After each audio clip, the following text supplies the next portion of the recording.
हाँ तो बच्चों आप हम लोग पढ़ेंगे धातु कर्म यानी मेटलर्जी। तो धातु कर्म क्या होता है उसको एक एक करके बहुत अच्छी तरह से आप लोग समझने का प्रयास कीजिएगा और मैं आपको सब अच्छी तरह से प्रयास करूंगा कि आपको अच्छे से अच्छे समझ में आ सके। तो आइए स्टार्ट करते हैं। पहला है टॉपिक हम लोग का है खनिज। तो खनिज किसे कहेंगे?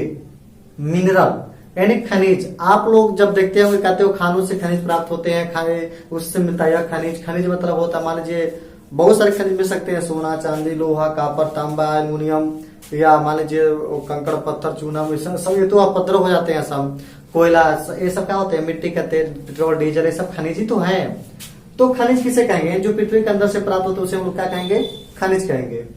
पृथ्वी में धातु तथा उनके यौगिक जिस रूप में प्राप्त होते हैं उसे हम लोग क्या कहते हैं? खनिज कहते हैं। पृथ्वी में धातु तथा उनके यौगिक जिस रूप में प्राप्त होते हैं उसे खनिज कहते हैं। जैसे कॉपर पैराइट। कॉपर पैराइट का सूत्र होता है CuFeS2। CuFeS2 में जो कॉपर व Fe क्या है? इसमें धातु होते हैं सब। तो कह रहा नहीं कि धातु तथा उनके यौगिक जिस रूप में प्राप्त होते हैं उसे खनिज कहेंगे। CuFeS2 एक हम लोग का क्या हो जाएगा? खनिज हो जाएगा। बक्साइट देख सकते हैं Al2O3 2H2O यानी बक्साइट जो होता है वो अभी हम लोग का खनिज ही होता है। गैलेना होता है। नेक्स्ट हम लोग का है अयस्क। मोस्ट इंपॉर्टेंट टॉपिक है, इसको बोर्ड परीक्षा में अक्सर पूछता है। निस्तापन भर्जन खनिज अयस्क प्रगलन धातु कर्म अयस्क का सांद्रण अयस्क का निष्कर्षण ये सब बहुत ज्यादा पूछे जाने वाले क्वेश्चन हैं। आप लोग इसको हाई स्कूल में याद करेंगे, इंटर में भी काम आएगा। अयस्क यानी अब अयस्क किसे कहेंगे? ध्यान दीजिएगा कि बहुत सारे ऐसे खनिज होते हैं जिसमें से अधिक धातु प्राप्त कर सकते हैं और बहुत सारे ऐसे खनिज होते हैं जिसमें से धातु बहुत कम मात्रा में मिलते हैं। यानी दो तरह से खनिज मिला ना। एक जो खनिज ऐसा है उसमें धातु बहुत ज्यादा मिला और एक जो खनिज है उसमें धातु बहुत कम प्राप्त हुए। अब जिसमें से धातु सबसे अधिक मिला जिस खनिज में से और कम खर्च और कम लागत में, तो ऐसे जो खनिज होंगे उसे हम लोग क्या कहेंगे? अयस्क कहते हैं। जैसे उस खनिज को जिसमें से किसी धातु को सरलता पूर्वक तथा कम खर्चे में अलग किया जाता है अयस्क कहते हैं। जैसे कॉपर पैराइड। कॉपर पैराइड में कॉपर क्या होता है? अयस्क होता है। नेक्स्ट हम लोग का है गैंग अधात्री या मैट्रिक्स। तो आप लोग जानते हैं जो खानों से हम लोग अयस्क प्राप्त करते हैं उसमें से मिट्टी के कण चूना पत्थर बालू मिट्टी के बहुत सारे मिले होते हैं कंकड़। तो ये जो अपद्रव होते हैं उन्हीं अपद्रवों को गैंग या धात्री या मैट्रिक्स कहते हैं। जैसे देखते हैं खनिज में प्रायः पत्थर के टुकड़े मिट्टी के कण कंकड़ पत्थर बालू आदि अशुद्धियां मिली होती हैं। चूना पत्थर भी होता है। इन अपद्रवों को अधात्री कहते हैं। मोस्ट इंपॉर्टेंट क्वेश्चन है हम लोग का है। सबसे जबरदस्त क्वेश्चन धातु कर्म मेटलर्जी किसे कहेंगे? यानी मेटलर्जी यानी उसको पढ़ने के लिए सबसे पहले जानते हैं कि मेटलर्जी किसे कहेंगे। तो भौतिक व रासायनिक देखो किसी भी चीज में से अशुद्धियों को निकालने के लिए हम लोग तो भौतिक विधि का प्रयोग करते हैं, नहीं तो रासायनिक विधि का प्रयोग करते हैं। तो भौतिक व रासायनिक विधियों के द्वारा जो अशुद्धियों को अलग करते हैं धातु को प्राप्त करते हैं वो हम लोग का क्या कहलाता है? मेटलर्जी कहलाता है, धातु कर्म कहलाता है। तो अयस्क से भौतिक व रासायनिक प्रक्रमों द्वारा शुद्ध धातु प्राप्त करने की क्रिया को धातु कर्म कहते हैं। आप लोग इसको नोट कर लीजिए। आप लोग देखेंगे अयस्क का सांद्रण।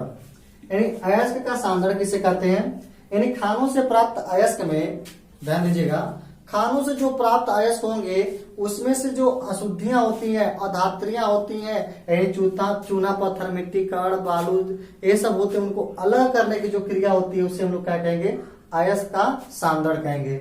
यानी खानों से प्राप्त अयस्कों में उपस्थित अधात्री मतलब चूना पत्थर बालू कण मिट्टी के कण ये सब जो है सब कंकड़ ये अधात्री है।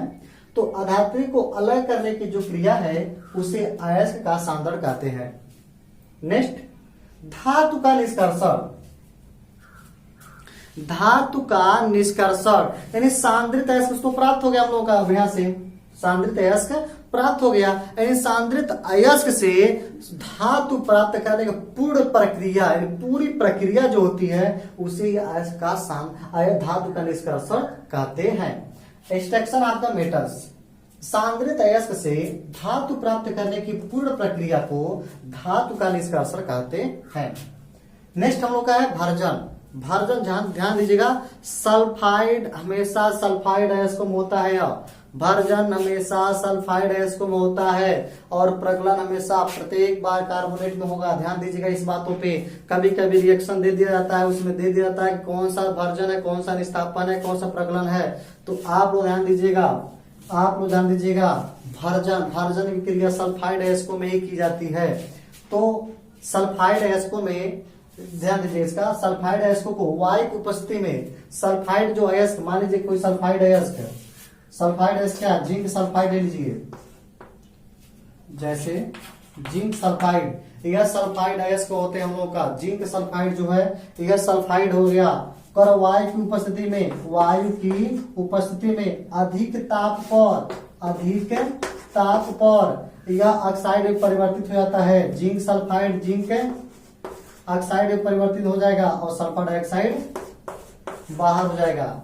कह सकते हैं कि जब कोई सल्फाइड अयस्क, जिंक सल्फाइड अयस्क किसी वायु की उपस्थिति में अधिक ताप पर गर्म करने पर यह ऑक्साइड में परिवर्तित हो जाता है, जिंक ऑक्साइड में परिवर्तित हो जाता है। इस क्रिया को भर्जन कहते हैं। तो कह देंगे जैसे जिंक सल्फाइड को ऑक्सीजन के साथ अभिक्रिया कराने पर जिंक ऑक्साइड और सल्फर डाइऑक्साइड गैस प्राप्त होता है। और एक चीज इसमें विशेष ध्यान देंगे कि इसको इतना गर्म करे कि जो हम लोग का सांद्रित अयस्क वह पिघलने न पाए।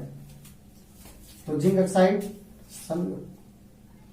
सही करें इसको, 2 ऑक्सीजन सल्फर एक जिंक एक नहीं, ऑक्सीजन इधर 3 है जी, 2 1 3, इसको क्या कर दीजिए 4 कर दीजिए क्या। यदि हम यहाँ 2 कर दें, 2 2 जा 4 1 5, फिर यहाँ 2 करना पड़ेगा, तो कर लीजिए, यहाँ पे भी 2 कर दीजिए, 2 2 2 जा 4 6, 3 कर दीजिए। यहाँ पे आपका इक्वेशन भी सही हो गया, बैलेंस भी हो गया।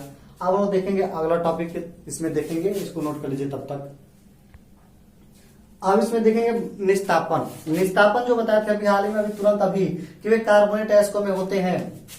तो इसका निस्तापन करते सेम टू सेम भर्जन से ही रिलेटेड है, बशर्ते उसमें सल्फाइड अयस्क होता है, इसमें कार्बोनेट अयस्क होते हैं।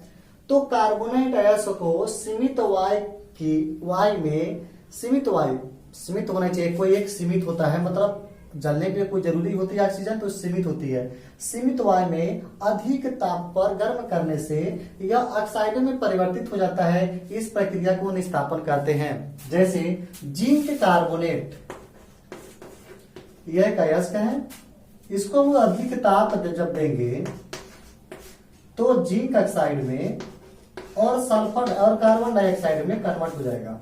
ध्यान दीजिएगा, यह कार्बोनेट अयस्क है, इसको सीमित वायु की उपस्थिति में गर्म करने से यह ऑक्साइडों में परिवर्तित हो जाता है। इस क्रिया को निस्तापन कहते हैं। जैसे जिंक कार्बोनेट को जिंक गर्म करने पर जिंक ऑक्साइड और कार्बन डाइऑक्साइड में कन्वर्ट हो जाता है, परिवर्तित हो जाता है। अगला है प्रगलन, स्मेल्टिंग। तो प्रगलन किसे कहेंगे उसको ध्यान दीजिएगा। अयस्क में कोक या उचित गालक मिलाकर मिश्रण को उच्च ताप तक गर्म करके गलाने की प्रक्रिया प्रगलन कहते हैं। प्रगलन अब कह रहा है कोक या उचित गालक मिला करके, उचित गालक इसलिए कह रहा है, समझने का प्रयास कीजिएगा इसको। देखिए मान लीजिए कोई धातु है, लोहा, मान लीजिए 1535 डिग्री सेल्सियस पे यह गलेगा, मान लीजिए लेट देन माना कि ये 1535 डिग्री सेल्सियस पर यह गलेगा।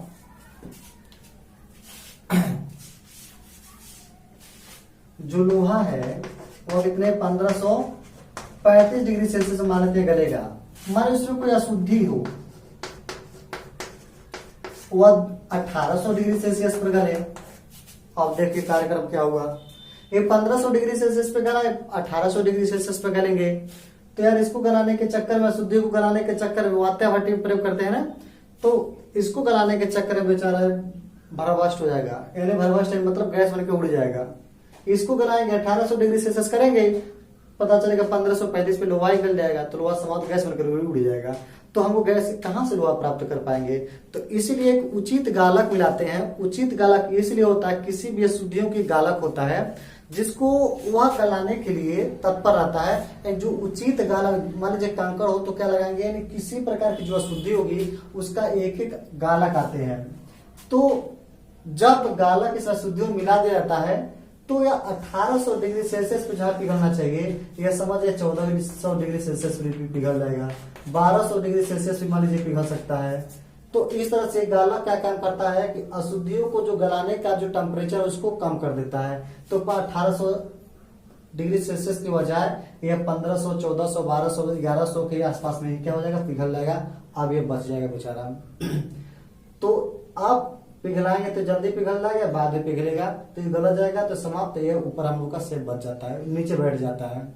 और ये अशुद्धि यानी जो हम लोग का अशुद्धियां ऊपर चली जाती हैं सब। जब जैसे मान ली कोई चीज हीट करते हैं तो अशुद्धियों तो ऊपर चला जाता है, सेम उसी तरह से इसमें अशुद्धियां हीट करते हैं तो जो धातु जो अमलगम होते हैं सब वह नीचे बैठ जाते हैं, और अशुद्धियों का जो गंदगियां होती है सब ऊपर चला जाता है।